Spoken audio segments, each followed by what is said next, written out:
My name is Charles Fricke. I'm a chemical and life science engineering student, and I'll be graduating May 2016.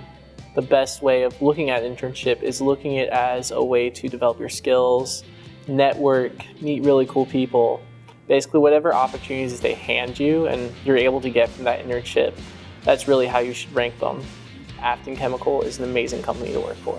So I've worked on anything from basically making a filter for a large test rig that gets rid of all of our additives, to really cool additives that prevent diesel from bubbling up when you put it into a tank.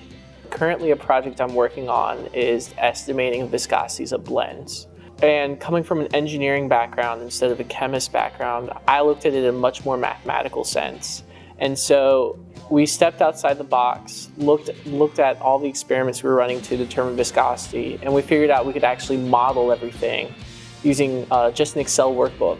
So just being able to think outside of running an expensive experiment every time you need a viscosity, and instead looking at ways to accurately model using algebra and maybe a little calculus. I was given this really large project for myself to work on. We made a testing apparatus that reduced the need of required material by 90%. That's huge. And so at the end of like 3 months of studying, we found that this demulsifier would never work. It was too cost prohibitive. But we had all of that background and all of that knowledge just off of like diesel and off of these additives, and really that made my like co-op. We have a really great program, especially in the chemical engineering department. We cover a lot of financials, we cover research, we cover chemical engineering and the engineering practices and aspects behind it.